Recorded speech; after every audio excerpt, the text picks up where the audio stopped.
భవత్ media news కి స్వాగతం. Bulletin లో ముందుగా హెడ్లైన్స్ చూద్దాం.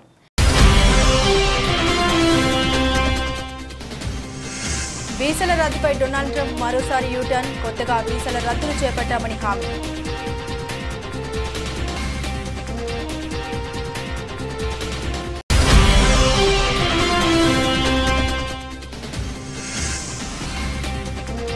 పహల్గామ్ దాడి చాలా చెత్త పని, డొనాల్డ్ ట్రంప్ మండిపాటు.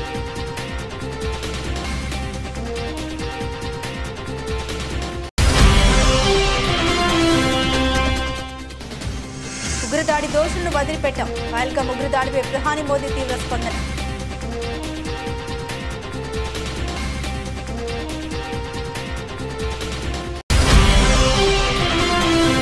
పహల్గామ్ ఉగ్రదాడి కేసు దర్యాప్తు ఎన్ఐఏకి అప్పగింత, 26 మంది మృతి చెందిన ఘటనపై కేంద్ర హోంశాఖ ఆదేశాలు.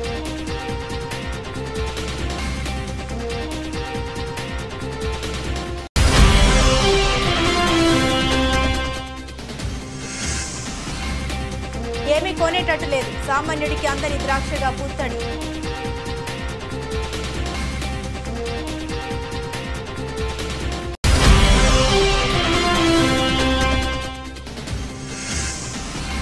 వర్షార్పణం, పంజాబ్ కోల్కతా పోరు రద్దు.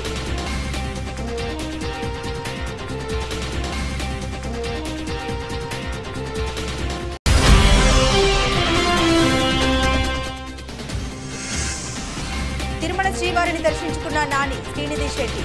తిరుమల తిరుపతి దేవస్థానం అధికారులు స్వాగతం పలికి ప్రత్యేక దర్శన ఏర్పాట్లు. కొండంత రాగం తీసి లల్లాయి పాట పాడిన చందంగా అమెరికా అధ్యక్షుడు డొనాల్డ్ ట్రంప్ మరోసారి యూటర్న్ తీసుకున్నారు. ఉల్లంఘన పేరిట అంతర్జాతీయ విద్యార్థుల వీసాలు రద్దు చేస్తూ వారికి దేశ బహిష్కరణ విధిస్తూ బెదరగొట్టిన ట్రంప్ ప్రభుత్వం వెనక్కి తగ్గి వారికి శుభవార్త చెప్పింది. విద్యార్థుల చట్టబద్ధ హోదాను తాత్కాలికంగా పునరుద్ధరిస్తున్నామని, కొత్తగా వీసాల రద్దు చేపట్టామని హామీనిచ్చింది. ట్రంప్ ప్రభుత్వం ఇప్పటి వరకు 187 కాలేజీలు, విశ్వవిద్యాలయాలు, విద్యా సంస్థలకు చెందిన 1200 మందిపై వేటు వేసింది. తమ బహిష్కరణను సవాల్ చేస్తూ ఇప్పటికే పలువురు అంతర్జాతీయ విద్యార్థులు దేశంలోని వివిధ ప్రాంతాల్లో కోర్టులను ఆశ్రయించారు. పహల్గామ్ దాడి చాలా చెత్త పని అని అమెరికా అధ్యక్షుడు డొనాల్డ్ ట్రంప్ వ్యాఖ్యానించారు. ఆయన శనివారం రోమ్ వెళ్తూ ఎయిర్ ఫోర్స్ 1 విమానంలో విలేకరులతో మాట్లాడారు. కాశ్మీర్ సమస్య 1000 సంవత్సరాల నుండి కొనసాగుతుందని తెలిపారు. ఇరు దేశాల నేతలు తనకు సన్నిహితులేనని, కాశ్మీర్ ఉగ్రవాద సమస్యని ఏదోలా వారే పరిష్కరించుకుంటారని తెలిపారు. పహల్గామ్లో ఈ నెల 22న జరిగిన ఉగ్రవాద దాడిని ఐక్యరాజ్య సమితి భద్రతా మండలి తీవ్రంగా ఖండించింది. ఈ గర్హనీయ ఉగ్రవాద చర్యకు పాల్పడ్డ వారిని, ఆర్గనైజర్లు, స్పాన్సర్లను చట్ట ప్రకారం శిక్షించాలని తెలిపింది. జమ్మూ కాశ్మీర్లోని పహల్గామ్లో అమాయక పర్యాటకులపై జరిగిన ఉగ్రదాడిని ప్రధానమంత్రి నరేంద్ర మోదీ తీవ్రంగా ఖండించారు. ఈ అమానవీయ చర్యకు పాల్పడ్డ ఉగ్రవాదులకు, దీని వెనుకున్న కుట్రదారులకు అత్యంత కఠినమైన శిక్ష తప్పదని ఆయన గట్టిగా హెచ్చరించారు. బాధితుల కుటుంబాలకు తప్పకుండా న్యాయం జరుగుతుందని ప్రధాని భరోసా ఇచ్చారు. ఆదివారం తన నెలవారీ రేడియో కార్యక్రమం మన్ కీ బాత్ 121వ ఎపిసోడ్లో జాతిని ఉద్దేశించి ప్రసంగిస్తూ మోదీ ఈ వ్యాఖ్యలు చేశారు. ఏప్రిల్ 22వ తేదీన పహల్గామ్లో జరిగిన ఉగ్రదాడి ప్రతి భారతీయుని కలిచివేసిందని ప్రధాని ఆవేదన వ్యక్తం చేశారు. ఈరోజు మీతో నా మనసులోని మాట పంచుకుంటున్న వేళ నా హృదయం తీవ్ర వేదనతో నిండి ఉంది. పహల్గామ్ ఉగ్రదాడి ప్రతి పౌరుడి హృదయాన్ని గాయపరిచింది. బాధితుల కుటుంబాల పట్ల ప్రతి భారతీయుడు తీవ్ర సానుభూతి వ్యక్తం చేస్తున్నాడు. ఏ రాష్ట్రానికి చెందిన వారైనా, ఏ భాష మాట్లాడే వారైనా ఈ దాడిలో తమ ఆత్మీయులను కోల్పోయిన వారి బాధను అనుభవిస్తున్నారని మోదీ తెలిపారు. ఉగ్రవాద దాడి చిత్రాలను చూసిన తర్వాత ప్రతి భారతీయుడు ఆగ్రహంతో రగిలిపోతున్నారని తాను అర్థం చేసుకోగలనని ప్రధాని అన్నారు. ఉగ్రవాదాన్ని ప్రోత్సహించే వారి నిరాశకు, పిరికితనానికి పహల్గామ్ దాడి అద్దం పడుతుందని ఆయన పేర్కొన్నారు. కాశ్మీర్లో శాంతియుత వాతావరణం నెలకొంటున్న తరుణంలో పాఠశాలలు, కళాశాలలు తిరిగి కలకల్లాడుతున్న వేళ, అభివృద్ధి పనులు ఊపందుకున్న సమయంలో, ప్రజాస్వామ్యం బలపడుతున్నప్పుడు, పర్యాటకుల సంఖ్య రికార్డు స్థాయిలో పెరుగుతున్నప్పుడు, యువతకు కొత్త అవకాశాలు లభిస్తున్నప్పుడు దేశ శత్రువులకు, జమ్మూ కాశ్మీర్ శత్రువులకు ఇదంతా నచ్చలేదని ప్రధాని విమర్శించారు. కాశ్మీర్ను మళ్లీ నాశనం చేయాలనే ఉద్దేశంతోనే ఉగ్రవాదులు, వారి యజమానులు ఇంత పెద్ద కుట్ర పన్నారని మోదీ ఆరోపించారు. జమ్మూ కాశ్మీర్లోని పహల్గామ్లో ఇటీవల జరిగిన ఘోర ఉగ్రదాడి కేసు దర్యాప్తు బాధ్యతల్ని జాతీయ దర్యాప్తు సంస్థ ఎన్ఐఏ స్వీకరించింది. దాడిలో ఒక నేపాల్ జాతీయుడితో సహా మొత్తం 26 మంది పౌరులు ప్రాణాలు కోల్పోయిన విషయం విదితమే. కేంద్ర హోంశాఖ మంత్రిత్వ శాఖ ఆదేశాల మేరకు ఈ కేసును ఎన్ఐఏకి బదిలీ చేసినట్లు అధికారి ప్రకటన వెలువడింది. ఇప్పటి వరకు ఈ కేసు దర్యాప్తును జమ్మూ కాశ్మీర్ పోలీసులు పర్యవేక్షించారు. అయితే ఘటన తీవ్రత దృష్ట్యా కేంద్ర ప్రభుత్వం దీన్ని ఎన్ఐఏకి అప్పగించాలని నిర్ణయించింది. దాడి జరిగిన మరుసటి రోజున ఏప్రిల్ 23 13 నుండే ఎన్ఐఏ బృందాలు పహల్గాంలోని ఘటనా స్థలంలో మోహరించాయి. ఐజీ, డీఐజీ, ఎస్పీ స్థాయి అధికారుల పర్యవేక్షణలో ఈ బృందాలు దర్యాప్తును ముమ్మరం చేశాయి. సుందరమైన పర్యాటక ప్రాంతమైన బైసరన్ లోయలో ఏప్రిల్ 22న జరిగిన ఈ భయానక దాడిని ప్రత్యక్షంగా చూసిన సాక్షుల్ని ఎన్ఐఏ అధికారులు క్షుణ్ణంగా విచారిస్తున్నారు. సంఘటన జరిగిన తీరును, ఉగ్రవాదుల కదలికల్ని కూలంకషంగా అడిగి తెలుసుకుంటున్నారు. ప్రత్యక్ష సాక్షుల కథనం ప్రకారం ఉగ్రవాదులు పర్యాటకుల వద్దకు వచ్చి వారి మతాన్ని అడిగి తెలుసుకుని హిందువులను నిర్ధారించుకున్న తర్వాత కాల్పులు జరిపారని తెలిసింది. మృతుల్లో 25 మంది హిందువులు పురుషులు ఉన్నారు.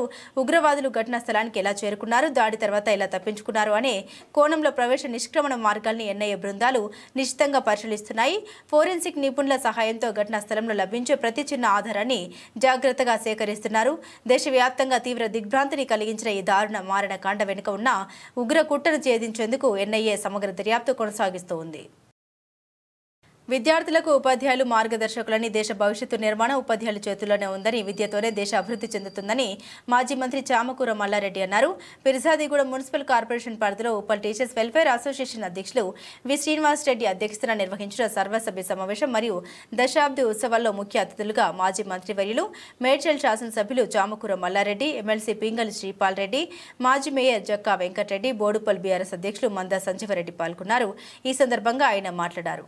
టెక్నాలజీ విద్యారంగాన్ని మార్చివేసింది. ఇది ఉపాధ్యాయుల పాత్రను కూడా అభివృద్ధి చేసింది. విద్యార్థులను భవిష్యత్ శ్రామిక శక్తికి అనుగుణంగా సిద్ధం చేయడానికి ఉపాధ్యాయులు సాంకేతికతను పాఠ్యాంశాలు సమర్థవంతంగా అనుసంధానించాల్సిన అవసరం ఉంది. ఉపాధ్యాయులు శిక్షణ కార్యక్రమాల్లో పాల్గొనాలి, సాంకేతిక వనరుల్ని ఉపయోగించాలి మరియు విద్యార్థుల అభిరుచులకు అనుగుణంగా పాఠ్యాంశాలను రూపకల్పన చేయడం ద్వారా విద్యార్థులు భవిష్యత్తులో విజయం అవుతారన్నారు.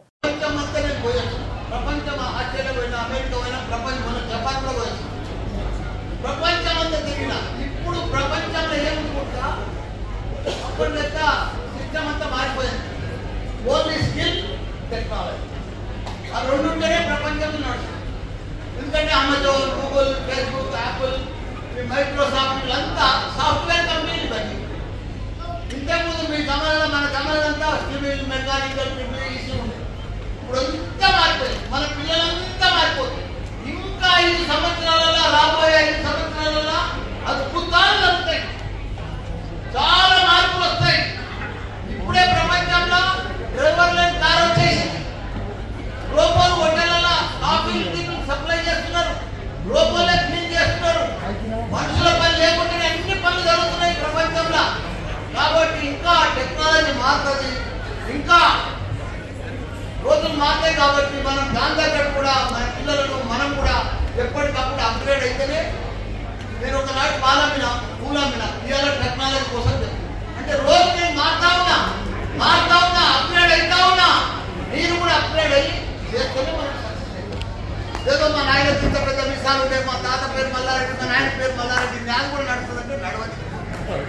మనం కాలం తగ్గట్టుగా, సమయం తగ్గట్టుగా మారుతూనే మన పిల్లలకు కూడా మార్పు వస్తేనే మనం ఇంకా ప్రపంచంలో జపాన్ పోయినా, కొరియా పోయినా, తైవాన్ పోయినా. జమ్మూ కాశ్మీర్ పహల్గాంలో భారత టూరిస్టులపై లష్కర్ తోయిబా ఉగ్రవాదులు చేసిన దాడికి నిరసనగా రామకృష్ణాపూర్ ముస్లిం మైనార్టీ సభ్యులు సిపిఐ నాయకులు కొవ్వొత్తులతో ప్రదర్శనతో నిరసన వ్యక్తం చేశారు. ఈ సందర్భంగా ముస్లిం మైనార్టీ సభ్యులు మాట్లాడారు. శాంతికి చిహ్నమైన భారత్లో ఇలాంటి దాడులు జరగడం హేయమైన చర్య అని, ఆ దాడికి పాల్పడ్డ వారిని ప్రతి ఒక్కరిని కూడా నడి రోడ్డుపై ఉరితీయాలని వారు డిమాండ్ చేశారు. ఉగ్రవాదుల్ని కేంద్ర ప్రభుత్వం బలగాలు కట్టడి చేయడంలో పూర్తిగా విఫలం అవడంతోనే ఇలాంటి దుర్ఘటన చోటు చేసుకుంటున్నాయని ఆవేదన వ్యక్తం చేశారు. కాగా పట్టణ సిపిఐ పార్టీ ఆధ్వర్యంలో భారత్ మాతాకి జై, పాకిస్తాన్ డౌన్ డౌన్ అంటూ నినాదాలు చేస్తూ ఉగ్రదాడిలో మరణించిన వారికి కొవ్వొత్తుల ప్రదర్శనతో నివాళులర్పించారు. ఈ సందర్భంగా సిపిఐ జిల్లా కార్యదర్శి రామడుగు లక్ష్మణ్ మాట్లాడారు. అమాయకుల ప్రాణాలు బలిగొన్న పాకిస్తానీలకు తగిన బుద్ధి చెప్పాలని కేంద్ర ప్రభుత్వాన్ని వారు డిమాండ్ చేశారు. కేంద్ర ప్రభుత్వం నిర్లక్ష్యంతో జరుగుతున్న ఈ దాడులను వ్యతిరేకిస్తూ అమరులైన వారికి ప్రకట సానుభూతి వ్యక్తం చేశారు నాయకులు. ఈ కార్యక్రమంలో ముస్లిం మైనార్టీ సభ్యులు అజీజ్, యాకూబ్ అలీ, అక్బర్ అలీ, డాక్టర్ సలీం, ఆరిఫ్, ఇస్మాయిల్, రియా, సిపిఐ నాయకులు పట్టణ అధ్యక్షుడు మిట్టపల్లి శ్రీనివాస్, వనం సత్యనారాయణ, నక్కా వెంకటస్వామి, సాంబయ్య, మామిడి గోపి, మొండి ముకుందరెడ్డి, మల్లారెడ్డి, మల్లయ్య, కొమ్రయ్య, గురవయ్య పాల్గొన్నారు. కాశ్మీర్ టూరిస్టులపై మొన్న పాకిస్తాన్ ఉగ్రవాదుల దాడిని ఖండిస్తూ ఇవాళ కాశ్మీర్లో పహల్గాంలో జరిగినటువంటి యొక్క ఉగ్రవాదుల దాడిలో చనిపోయినటువంటి అమరవీరులకు నివాళులర్పిస్తూ వారి ఆత్మశాంతి చేకూరాలని, వారి కుటుంబాలకు కూడా ప్రాగాఢ సానుభూతి సిపిఐ పార్టీ నుండి తెలియజేస్తూ ఇవాళ కేంద్ర ప్రభుత్వ వైఫల్యం వల్ల ఇలా ఆర్మీలో 3 సంవత్సరాల నుండి సైనికుల యొక్క లేకపోవడం వల్ల ఇలా దాడులు అనేది జరిగి ఇలా చంపడం అనేది జరిగింది. ఇలా ఉగ్రవాదుల యొక్క పిరికిపంద చర్యగా మేము భావిస్తూ ఉన్నాం. ఇలా మన దేశ సమగ్రత, మన దేశ సమైక్యతను కాపాడుకోవాల్సిన బాధ్యత ఇలా కులాలకు, మతాలకు, రాజకీయాలకు అతీతంగా పోరాటాలు చేయాల్సిన అవసరం ఉన్నది. ఇప్పటికైనా ఆ ఉగ్రవాదులను అంతమొంచడానికి అందరూ కూడా ఒకే వేదికపైకి రావాలని చెప్పి మన భారత సైనికులు ఇలా ఉగ్రవాదులను, పాకిస్తాన్ ఉగ్రవాదులను మరి అంతమొంచాలని చెప్పి సిపిఐ పార్టీగా ఇలా రాష్ట్ర వ్యాప్తంగా అన్ని పట్టణ మండల కేంద్రాల్లో నిర్వహించడం జరుగుతూ ఉంది. మరి అదేవిధంగా రేపు సాయంత్రం 6 గంటలకు మంచిర్యాల జిల్లా కేంద్రం కూడా కొవ్వొత్తుల ర్యాలీ మరి వాళ్ళ శాంతి ర్యాలీ కూడా నిర్వహించడం జరుగుతూ ఉంది. ఇలా కాశ్మీర్లో 370 ఆర్టికల్ను రద్దు చేసిన తర్వాత అక్కడ మనశ్శాంతిగా బాగుంటుందని చెప్పి ఇలా బీజేపీ ప్రభుత్వం చేసి ఇలా నిమ్మకు నీరెత్తనట్టుగా ఎండు చేపల వెనుక మత్స్యకార మహిళలు పడే కష్టం ఇది. బుడగట్లపాలెంలో మత్స్యకారుల సేవల పథకం ప్రారంభోత్సవం సందర్భంగా తీరం వెంబడి పనిచేసుకుంటున్న మత్స్యకారులు మద్దు లక్ష్మమ్మ, కారి సీతమ్మ, వారధి పైడమ్మలతో మాట్లాడి చేపలు ఎండబెట్టే విధానాన్ని సీఎం చంద్రబాబు గారు అడిగి తెలుసుకున్నారు. వారి సమస్యల పరిష్కారానికి ముఖ్యమంత్రి హామీ ఇచ్చారు.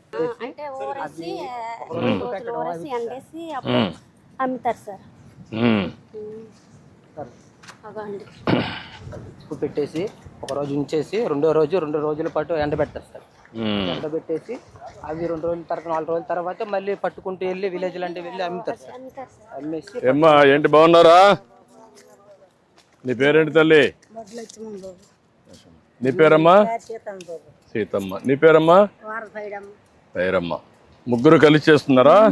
ఒక్కొక్కరు. ఇది ఎవరిది? ఇది లేవు, ముగ్గురు కలిసి కొనుక్కున్నారు. ఇప్పుడు ఎంత అమ్మా ఇవి అన్ని ఎంత కొన్నారు? 10,000 అయిందా? ఇప్పుడు ఈ చేపలన్నీ ఎట్లా చేస్తారమ్మా? ఇది ప్రాసెస్ ఇది ఎట్లా చేస్తారు? మొదటిగా కట్ చేస్తారు. దీంట్లో ఏమైనా క్లీన్ చేస్తారా? ఇవన్నీ కూడా అతి చేస్తారు. అది చేస్తారు. అది తీసేసి దీనికి ఏం చేస్తారు? మళ్ళా ఉప్పేస్తారు. గట్టిగా ఎండబెట్టేసి ఉప్పు కొట్టేసి నీటిలోని మళ్ళీ 2 రోజులకి తీసేసి ఆరబెడతాం. ఎన్ని రోజులు ఆరుతుంది? 3 రోజులు 4 రోజులు పడతాయి. 3 రోజులు పడుతుంది. ఎన్ని గంటలు? ఒక్కొక్క రోజుకి ఎన్ని గంటలు? ఉదయం నుంచి సాయంత్రం వరకు పెడతారా? అది బాగా ఎండిన తర్వాత తీసుకెళ్ళి పట్టుకెళ్ళి పల్లె వెళ్ళిపోతాం. పల్లెలు అమ్ముతారు. ఇప్పుడు మార్కెట్ ఉందమ్మా వీటికి? ఇక్కడ కాదు, ఊర్లో ఉందా? కొంటున్నారా? తిరిగి అమ్ముతారు. మీరే వెళ్తారా? వేరే వాళ్ళు పంపిస్తారా? మళ్ళీ మీరే వెళ్తారా? మరి మాకు ఇదే బాధ. మరి తల బాధలు వేసేసి పచ్చి చేప మోచి, ఎండి చేప మోచి, మాకు అంతా ఇదే బాధ. మాకు వచ్చింది పేద పరిస్థితి. నీకు ఎంతమంది పిల్లలు? నాకు ముగ్గురు. సుజాత నగర్ లో ఉపాధి కూలీల నుండి ఎమ్మెల్యేకు నిరసన సెగ తగిలింది. కార్పొరేషన్ ఏర్పాటుకు వ్యతిరేకంగా నినాదాలు చేసిన ఘటన సుజాత నగర్ మండలంలో చోటు చేసుకుంది. సుజాత నగర్ లో భూభారతి 2025 చట్టం అవగాహన కార్యక్రమానికి వచ్చిన ఎమ్మెల్యే కూనంనేని సాంబశివరావుకు ఉపాధి కూలీల నుండి నిరసన సెగ తగిలింది. మండలంలోని 7 గ్రామ పంచాయతీలను నూతనంగా ఏర్పడనున్న కొత్తగూడెం కార్పొరేషన్లో విలీనం చేయనున్న నేపథ్యంలో ఉపాధి హామీ పథకం రద్దు కావడంతో కూలీలు ఆగ్రహించారు. కార్పొరేషన్ వద్దు, పంచాయతీలు ముద్దు అంటూ నినాదాలు చేశారు. కలెక్టర్, ఎమ్మెల్యేలు నిరసనకారుల దగ్గరకు వెళ్లగా సమస్యల్ని ఏకరువు పెట్టారు. కలెక్టర్కు వినతి పత్రం అందజేశారు. కూలీలు, గ్రామ ప్రజలు భారీగా చేరుకోవడంతో పోలీసులు భారీ ఎత్తున బందోబస్తు ఏర్పాటు చేశారు. డీఎస్పీ అబ్దుల్ రెహమాన్ స్వయంగా వచ్చి ఏ విధమైన అవాంఛనీయ సంఘటన జరగకుండా చర్యలు చేపట్టారు.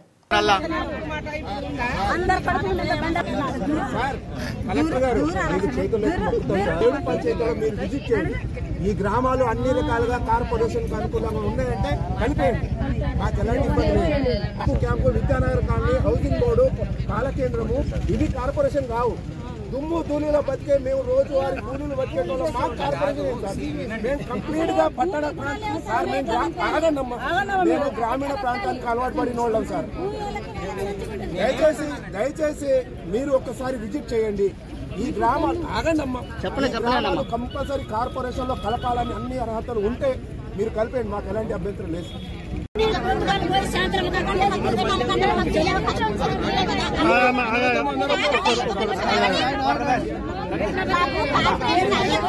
అవును మీరేమంటున్నారు ఎట్లా బతుకుతారు దానికి జవాబు చెప్తాను కదా.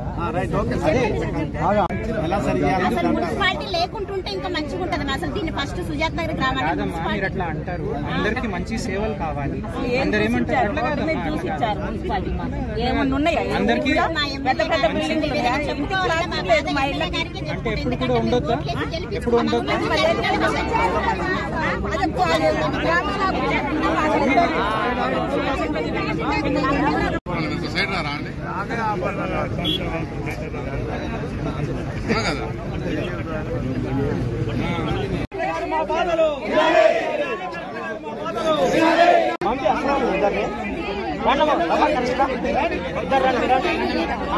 మినిమల్ అమౌంట్ వస్తుంది. సో దానికి ఎట్లా మనం అడ్జస్ట్ చేయవచ్చు అది నేను కూడా సెట్. ప్రధాని మోదీ సభ ఏర్పాట్లను అధికారులతో కలిసి ఈ రోజు సాయంత్రం మంత్రి నాదెండ్ల మనోహర్ పరిశీలించారు.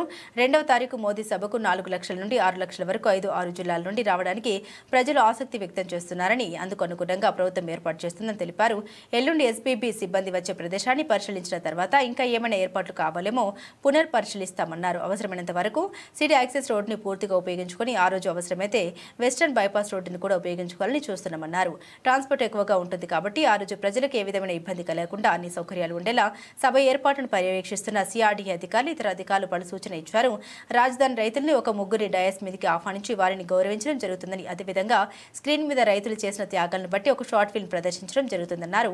రాజధానిలో భూమి ఇచ్చిన రైతులకు ప్రధాని చేతుల మీదుగా సన్మానం చేసే కార్యక్రమం ఉంటుందని తెలిపారు. ప్రధాని నరేంద్ర మోదీ పాల్గొనే సభా వేదిక వద్దకు వెళ్లేందుకు అవసరమైన రోడ్లను మంత్రి పరిశీలించారు. సుమారు 2 గంటల పాటు సుడిగాలి పర్యటన చేశారు.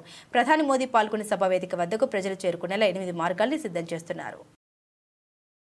కనీసం 4 లక్షల నుంచి 5 లక్షల వరకు ఒక 6 జిల్లాల నుంచి అనేక మంది ఆసక్తి చూపిస్తున్నారు. వివిధ పార్టీలు కూడా మేము కోఆర్డినేషన్ చేసుకోవాలని ముఖ్యమంత్రి గారు ఆల్రెడీ చెప్పడం జరిగింది. సో ప్రతి ఒక్కరిది ఒక బాధ్యతగా భావించుకుంటూ పార్టీల పరంగా కూడా Bharatiya Janata party, Telugu Desam party, Janasena party కలిసి సమిష్టిగా మా నాయకత్వాన్ని ఇటువంటి కార్యక్రమాల్లో హాజరవ్వాలనేది ప్రతి ఒక్కరికి చెప్పడం జరుగుతుంది. ఎందుకంటే దీని వెనక ఎంతో చరిత్ర ఉంది, ఎంతో కృషి చేశాం. రైతులు ఏ విధంగా గతంలో పోరాటం చేసి మరొకసారి మన నలందరినీ గెలిపించి ఈరోజు పరిపాలనా అవకాశం మనకు కల్పించారు. అమరావతి పునర్నిర్మాణం అనేది చాలా గొప్ప కార్యక్రమం. ప్రతి ఒక్కరూ కూడా దీంట్లో పాల్గొని ప్రధానమంత్రి గారి సభ మే 2వ తారీఖున విజయవంతం చేసేటట్టు కృషే కాదు ఒక బాధ్యతగా భావించి అందరూ కూడా రావాలి. ఏర్పాట్లు ఎంత స్థలంలో చేస్తున్నారు? అంటే ఈ సిఆర్డీఏ ప్రాంతంలో ఉన్న దాదాపు 120 ఎకరాలు కేటాయించుకుని దీంట్లో సబ్ డివైడ్ చేసుకుని ప్రతి ఒక్కరికి ఇక్కడ సౌకర్యాలు కలిపే విధంగా సిద్ధమవుతున్నాం. ఎల్లుండి ఎస్పీజీ సిబ్బంది వస్తారు. వాళ్ళ సూచనల తర్వాత ఇంకా ఫైనల్గా ఏమైనా మార్పులు చేర్పులు ఉంటే అవి కూడా చూసుకుని వన్స్ అండ్ ఫర్ ఆల్ 29వ తారీఖు నుంచి 3 రోజుల కార్యక్రమాలన్నీ కూడా పూర్తి చేసుకుని ఏర్పాట్ల పరంగా ఆల్మోస్ట్ 70% అయిపోయినాయి. మిగతా 20-30% ఎస్పీజీ వచ్చిన తర్వాత వాళ్ళు ఇచ్చే గైడ్లైన్స్ బేస్ చేసుకుని once and for all final చేసుకుని ముందుకెళ్తాం. ఇంత ఎక్కువ మాబ్ వచ్చినప్పుడు ట్రాఫిక్ జామ్ అయి కాకుండా అది చాలా లోతుగా దాని గురించి పోలీస్ డిపార్ట్మెంటు, అదేవిధంగా సిఆర్డీఏ అధికారులు గౌరవ ముఖ్యమంత్రి గారి ఆదేశాలతో కొన్ని ప్రత్యేకంగా హైవేస్ నుంచి రావాల్సిన వెహికల్స్కి మనం ఎక్కడ కూడా ఇబ్బంది కలగకుండా మంచి ట్రాన్స్పోర్ట్ అవకాశం కల్పించాలనేది పదే చెప్పుకుంటూ వచ్చాం. ఆల్రెడీ వీళ్ళందరూ కూడా రాత్రింబగళ్ళు కష్టపడుతున్నారు. ఆ ఏర్పాట్లు తప్పకుండా చేస్తాం. సీడ్ యాక్సెస్ రోడ్ని ఇంకా ఉపయోగించుకునే విధంగా వీలైతే వెస్టర్న్ బైపాస్ కూడా ఆ రోజుకి ప్రత్యేకంగా కొత్త పర్మిషన్ తెచ్చుకుని అది ఉపయోగించుకెళ్తామని ఒక ప్రయత్నం కూడా జరుగుతుంది. తద్వారా మనకి కృష్ణా జిల్లా నుంచి ఎన్టీఆర్ జిల్లా నుంచి వచ్చే వాహనాలకి బీఆర్ఎస్ పార్టీ ఆవిర్భవించి నేటికి 25వ వసంతంలోకి అడుగెడుతుందని మాజీ మంత్రి సిద్దిపేట శాసనసభ్యులు ఎమ్మెల్యే హరీష్ రావు అన్నారు. బీఆర్ఎస్ అంటే తెలంగాణ బానిస సంఖ్యలు తెంపి మనకు స్వేచ్ఛ వాయువుల్ని ఇచ్చిన పార్టీ అని హరీష్ రావు స్పష్టం చేశారు. సిద్దిపేట జిల్లా కేంద్రంలోని హౌసింగ్ బోర్డు కాలనీలో గులాబీ పార్టీ రజతోత్సవ ఉత్సవాలను పురస్కరించుకుని హరీష్ రావు పార్టీ జెండా ఆవిష్కరించారు. ఈ సందర్భంగా ఆయన మాట్లాడారు. సమైక్య పాలకుల చేతిలో నలిగిపోతున్న తెలంగాణ విముక్తి చేసిన పార్టీ బీఆర్ఎస్ అని ఆయన తెలిపారు. తెలంగాణను అభివృద్ధి పథంలో నడిపి దేశానికి దిక్సూచిగా నిలిపిన పార్టీ మన బీఆర్ఎస్ పార్టీ. అంటే బీఆర్ఎస్ లేకుండా, గులాబీ జెండా లేకుండా తెలంగాణ రాష్ట్రాన్ని ఊహించలేము, ఈ అభివృద్ధిని కూడా మనం ఊహించలేము. రాష్ట్రం సాధించింది, అభివృద్ధి పథంలో నడిపింది ఇవాళ బీఆర్ఎస్ పార్టీ. అందువల్ల బీఆర్ఎస్ అంటే తెలంగాణ ప్రజలకు ఒక ఆత్మగౌరవ ప్రతీక. తెలంగాణ ప్రజల గౌరవాన్ని ఆకాశాన్నంత ఎత్తున నిలిపిన పార్టీ. తెలంగాణ ఆత్మగౌరవాన్ని ప్రపంచం మొత్తం చాటి చెప్పిన జెండా ఈ గులాబీ జెండా. అందువల్ల ఈ గులాబీ జెండా పండగ ఇవాళ మన గులాబీ జెండా పుట్టినరోజును రాష్ట్ర వ్యాప్తంగా కూడా చాలా ఘనంగా జరుపుకుంటూ ఉన్నారు. రాష్ట్ర ప్రజలందరికీ కూడా ఈ సందర్భంగా నేను బీఆర్ఎస్ పార్టీ కుటుంబ సభ్యులకు, తెలంగాణ ఉద్యమకారులకు, బీఆర్ఎస్ అభిమానులకు అందరికీ కూడా నేను హృదయపూర్వకంగా ఇవాళ బీఆర్ఎస్ పుట్టినరోజు శుభాకాంక్షలు తెలియజేస్తా ఉన్నా. బీఆర్ఎస్ పార్టీ మన బీఆర్ఎస్ పార్టీ ఆనాడు ఉద్యమ పార్టీగా ఉన్న, అధికారంలో ఉన్న, ప్రతిపక్షంలో ఉన్న మనదెప్పుడూ ప్రజల పక్షమే. ప్రజల ఆకాంక్షల కోసం పనిచేశాం. ఆనాడు ఉద్యమ పార్టీగా ప్రజలు కోరుకున్న తెలంగాణ రాష్ట్రం కోసం పోరాడినం, తెలంగాణ సాధించినం. అధికారంలో ఉంటే అనేక సంక్షేమ కార్యక్రమాలు, 200 పెన్షన్ను 2000 చేసింది బీఆర్ఎస్ పార్టీ. ఆడపిల్ల పెళ్లికి కళ్యాణ లక్ష్మి అందించింది బీఆర్ఎస్ పార్టీ. బిడ్డ దవాఖానకు పోతే కేసీఆర్ కిట్ ఇచ్చింది బీఆర్ఎస్ పార్టీ. ఇలా అభివృద్ధిలో ముందుకు నడిపాం. రైతుల కోసం రైతు బంధు, రైతు బీమా, ఇలా ఎన్నో అభివృద్ధి కార్యక్రమాలు, సంక్షేమ కార్యక్రమాలు చేశాం. అక్క చెల్లెళ్ళ తాగునీటి సమస్యలు పరిష్కారం చేశాం. సాగునీరు అందించాం. బంగారం లాంటి పంటలు పండే విధంగా ఈ తెలంగాణను అభివృద్ధి పథంలో నడిపాం. మరి ఈరోజు ప్రతిపక్షంలో ఉంటే కూడా ఇవాళ అధికార పార్టీ అయిన కాంగ్రెస్ పార్టీ తప్పిదాలను ఎత్తి చూపుతా ఉన్నాం. నీ 4000 పెన్షన్ ఎప్పుడు ఇస్తావు అని అసెంబ్లీలో గర్జిస్తున్నాం. అసెంబ్లీ బయట కూడా పోరాడుతూ ఉన్నాం. నీ 15,000 రైతు బంధు. సంగారెడ్డి జిల్లా పటాన్చెరు నియోజకవర్గంలోని రామచంద్రపురం, అమీన్పూర్, పటాన్చెరు మండలాల్లో తెలంగాణ ప్రభుత్వం తీసుకొచ్చిన భూభారతి అవగాహన సదస్సు కార్యక్రమం నిర్వహించారు. ఈ కార్యక్రమంలో ముఖ్య అతిథిగా హాజరైన సంగారెడ్డి జిల్లా కలెక్టర్ వల్లూరి క్రాంతి, ఆర్డీఓ రవీందర్ రెడ్డి ముఖ్య అతిథులుగా పాల్గొన్నారు. ఈ సందర్భంగా జిల్లా కలెక్టర్ వల్లూరి క్రాంతి మాట్లాడారు. గతంలో బీఆర్ఎస్ ప్రభుత్వం ప్రవేశపెట్టిన ధరణి పోర్టల్ వల్ల లక్షలాది రైతులు నష్టపోయారు. ప్రజల విజ్ఞప్తుల్ని పరిగణలోకి తీసుకుని ముఖ్యమంత్రి రేవంత్ రెడ్డి నాయకత్వంలో ఎన్నికల హామీ మేరకు ధరణిని తొలగించి భూభారతి చట్టాన్ని తీసుకొచ్చారని తెలిపారు. ఈ చట్టాల ద్వారా రెవెన్యూ అధికారులకు పూర్తి అధికారాలు ఇచ్చి రైతుల సమస్యలకు శాశ్వత పరిష్కారం చూపించేందుకు మార్గం సుగమమైంది. గ్రామ స్థాయిలో ప్రజల అభిప్రాయాన్ని సంపాదించి వారి సమాచారం ఆధారంగా చట్టాన్ని రూపొందించామని పేర్కొన్నారు. భూభారతి చట్టంలో తీసుకొచ్చిన మార్పులను రైతులకు పూర్తిగా వివరించి చైతన్యం కల్పించాలని అధికారులను ఆదేశించారు. తప్పులు చేసిన అధికారులను క్షమించేది లేదని హెచ్చరించారు. ముందుగా బీఆర్ఎస్ నాయకుల దుష్ప్రవర్తన వల్ల భూములు కోల్పోయిన అమాయక ప్రజలకు ఈ చట్టం ఎంతో ఉపయోగకరంగా ఉంటుందని తెలిపారు. భూభారతి ద్వారా అలాంటి సమస్యలకు తక్షణ పరిష్కారం లభిస్తుందని నమ్మకం వ్యక్తం చేశారు. లాస్ ఆఫ్ న్యాచురల్ జస్టిస్ వల్ల కొత్త చట్టం ఏర్పాటు చేయడం జరిగిందన్నారు. జియో కోఆర్డినేట్ ద్వారా సరిహద్దులు చూపించబడుతుందని, దరఖాస్తుదారుడు అప్పీల్ చేసిన వెంటనే పరిష్కారం చేయబడుతుందని తెలిపారు.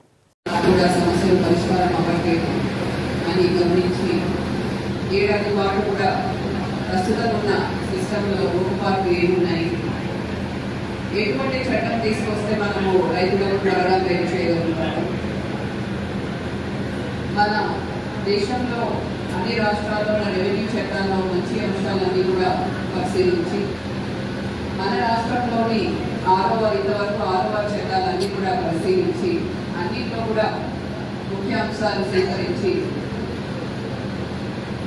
మేధావులతో, అధికారులతో, రైతు సంఘాలతో చర్చించి ఒక నూతన చట్టం భూభారతి చట్టాన్ని రాష్ట్ర ప్రభుత్వం ఈ ఏడాది జనవరి 4వ తేదీన ప్రవేశపెట్టడం జరిగింది.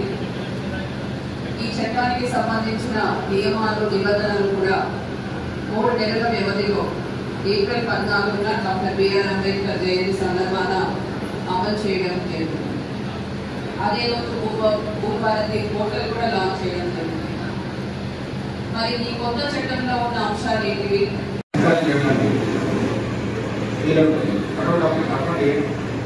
ఫర్ ఎగ్జాంపుల్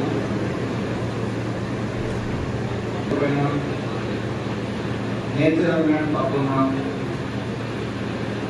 ఆ యొక్క పట్టణ పేరు కాకుండా నోషన్ బాగా నుండి పట్ట ఆఫర్ కావాలన్నా యూపీలో అది 2025 రిజిస్ట్రేషన్ కావాలంటే వాటికి 4 అగ్రికల్చర్ మార్చడానికి పట్ట ల్యాండ్స్ స్టేట్ ల్యాండ్స్లో సేల్ చేసిన వాటికి ట్రైనింగ్ మెటీరియల్స్ ఇవన్నీ కూడా పరిష్కరించడానికి వీలవుతుంది. ఇంతకుముందు ప్రతి దానికి వేరే మోడల్స్ ఉంటాయి, అన్ని కంటే వేరే మోడల్ చేస్తున్నారు. ఇవన్నీ కూడా చెప్పేది కూడా ఇంతకుముందు ప్రిన్సిపల్ సెక్రటరీ గారి దగ్గరికి, సీసీఐ గారి దగ్గరికి, కలెక్టర్ గారికి పోవాల్సిన అవసరం ఉంటుంది. ఇప్పుడు ఈ సమస్యలన్నీ కూడా ఒకవేళ 5 లక్షల కంటే తక్కువ వేలో ఉన్నట్టయితే ఆడియో దగ్గరికి పరిష్కరించబడతాయి. 5 లక్షలు పైబడి ఉన్నట్టయితే కలెక్టర్ గారు. బంగారం ధరలు రికార్డు స్థాయిలో దూసుకుపోతున్నాయి. 10 గ్రాముల పూతడి ధర ₹1,00,000 మార్కును అధిగమించి సామాన్యుడికి అందని స్థాయికి చేరుకుంది. దీంతో సామాన్యుడితో పాటు మహిళలు కొనుగోలు చేయడానికి జంకుతున్నారు.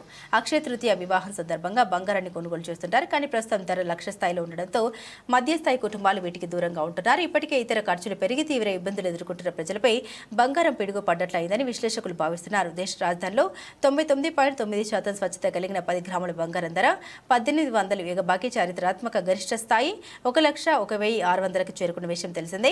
ప్రస్తుతం ధరలు స్వల్పంగా తగ్గుముఖం పట్టినప్పటికీ ₹1,00,000 దరిదాపుల్లోనే సగం సాగుతుంది. పండుగ సీజన్తో పాటు కుటుంబ ఫంక్షన్లో మహిళలు బంగారం కొనుగోలు చేయడానికి ఆసక్తి చూపుతారు. ప్రస్తుతం దీని ధర రికార్డు స్థాయిలో పలకడంతో మహిళలు నిరుత్సాహానికి గురవుతున్నారు. గతేడాది డిసెంబర్ నుండి ఇప్పటి వరకు బంగారం ధరలు 29% లేదా 22,650 పెరిగింది. ఈక్విటీ మార్కెట్లు బాండ్ల కంటే పసిడి అత్యధిక రిటర్న్ పంచింది. దేశవ్యాప్తంగా ఉన్న మహిళల వద్ద 24,000 టన్నుల బంగారం ఉందని వరల్డ్ గోల్డ్ కౌన్సిల్ తాజాగా అంచనా విడుదల చేసింది. ఐపీఎల్లో Punjab Kings Kolkata night riders మధ్య మ్యాచ్ వర్షార్పణమైంది. శనివారం ఈడెన్ గార్డెన్స్ వేదికగా జరిగిన మ్యాచ్కు వరుణుడు ఆటంకం కలిగించాడు. ఎడతెరిపిలేని వర్షానికి తోడు బలమైన ఎదురుగాలులతో మ్యాచ్ను రద్దు చేస్తూ ఇరు జట్లకు చెరో పాయింట్ కేటాయించారు. తొలుత టాస్ గెలిచిన పంజాబ్ నిర్ణీత 20 ఓవర్లలో 201/4 స్కోర్ చేసింది. ఓపెనర్లు ప్రభసిమ్రన్ సింగ్ 49 బంతులు 83, 6 ఫోర్లు 6 సిక్స్లు, ప్రియాంశు ఆర్య 35 బంతులు 69, 8 ఫోర్లు 4 సిక్స్లు అర్ధ సెంచరీలతో విజృంభించారు. లీగ్లో తమ సూపర్ ఫామ్ను కొనసాగిస్తూ ప్రియాంశు, ప్రభన్ సింగ్ కోల్కతా బౌలర్లపై విరుచుకుపడ్డారు. వైభవ్ అరోరా 2 వికెట్లు తీశాడు. ఆ తర్వాత లక్ష్య ఛేదనకు దిగిన కోల్కతాకు వరుణుడు అడ్డంకిగా నిలిచాడు. తొలి ఓవర్ ముగియగానే అందుకున్న వర్షం మ్యాచ్ను విడిచిపెట్టలేదు. యాన్సెస్ వేసిన తొలి ఓవర్లో కోల్కతా 7 పరుగులు చేయగా గుర్బాజ్ 1, నారాయణ్ 4 నాట్అవుట్గా నిలిచారు. ఇంతసేపటికి వాన తెరపనీయకపోవడంతో మ్యాచ్ను రద్దు చేశారు. టాలీవుడ్ నటుడు నాని, నటి శ్రీనిధి శెట్టి ఆదివారం ఉదయం తిరుమలలోని శ్రీ వెంకటేశ్వర స్వామిని దర్శించుకున్నారు.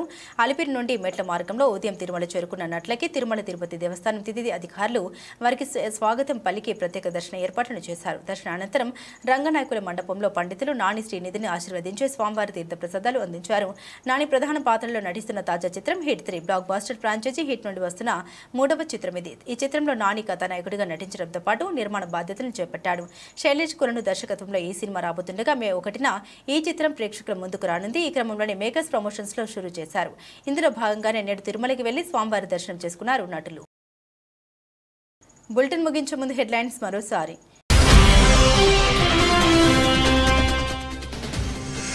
వీసాల రద్దుపై డొనాల్డ్ ట్రంప్ మరోసారి యూటర్న్, కొత్తగా వీసాల రద్దును చేపట్టామని హామీ.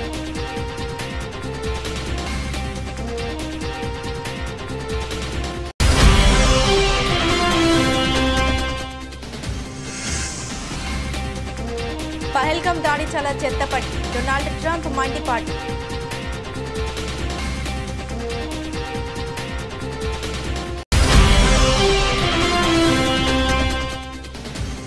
ఉగ్రదాడి దోషులను వదిలిపెట్టాం, పహల్గామ్ ఉగ్రదాడిపై ప్రధాని మోదీ తీవ్ర స్పందన.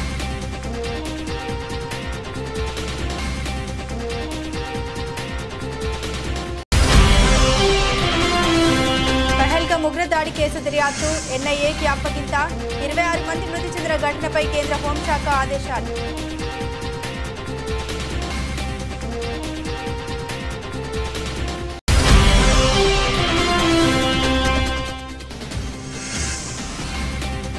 ఏమీ కొనేటట్టు లేదు, సామాన్యుడికి అందని ద్రాక్షగా పూర్తడి.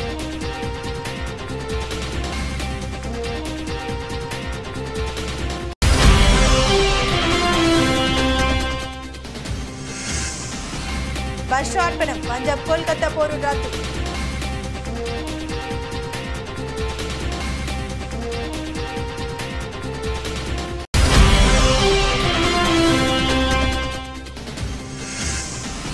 తిరుమల శ్రీవారిని దర్శించుకున్న నాని, శ్రీనిధి శెట్టి. తిరుమల తిరుపతి దేవస్థానం అధికారులు స్వాగతం పలికి ప్రత్యేక దర్శన ఏర్పాట్లు. ఇవి ఈ బులెటిన్లోని విశేషాలు. తిరిగి మరో బులెటిన్తో మళ్ళీ కలుసుకుందాం. అంతవరకు సెలవు, నమస్కారం.